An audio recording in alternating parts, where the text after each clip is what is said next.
En el marco de un proceso de formación de directores, no podemos dejar de pensar necesariamente en aquellos marcos normativos en base a los cuales se va a encarar la gestión de cada unidad pedagógica. Ello en clave de igualdad, de inclusión y de calidad en orden a estas políticas o micropolíticas institucionales.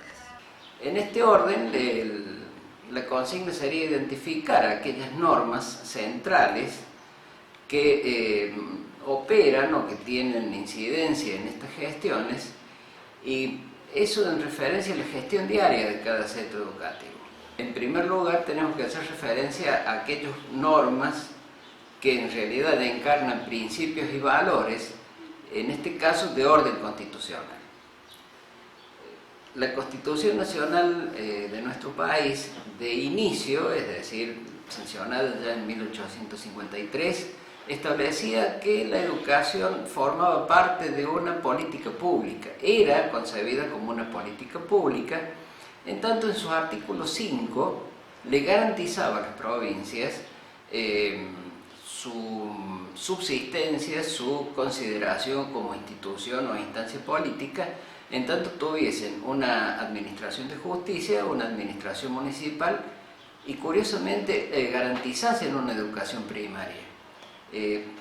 Acá encontramos ya repito, de origen, una consideración específica a la educación como una verdadera política pública, complementada con el reconocimiento expreso en el artículo 14 de esta Constitución, entre otros, del derecho de enseñar y aprender. Dos términos de fundamental importancia, porque en base a esos dos términos, por más de 100 años, nuestro país garantizó el derecho a la educación. Reconoce esos derechos porque los entendemos íncitos en en la naturaleza misma de la dignidad de la persona humana, poseer, entre otros, repito, el derecho a la educación. Entonces, establece esta Constitución el reconocimiento de este derecho, y con la evolución del tiempo, en 1994, en la reforma constitucional última, la reforma derivada del Pacto de Olivos, entre otras, se establece allí un mandato expreso al Congreso de la Nación, que consiste en que este Congreso de la Nación dictase leyes de organización y de base de la educación, que estableciesen fundamentalmente la responsabilidad indelegable del Estado, la participación del Estado en la sociedad en la educación, y que estas leyes valorasen que es fundamental tener en su enunciado sancionado de una manera irrefutable la igualdad a la educación, que esta política sea de alcance nacional y para todos, sin discriminaciones,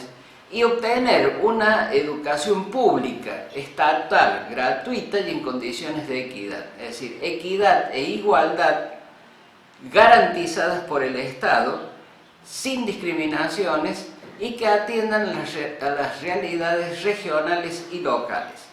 Es decir, se avanza sobre los principios básicos de la Ley 1420, que garantizaban una educación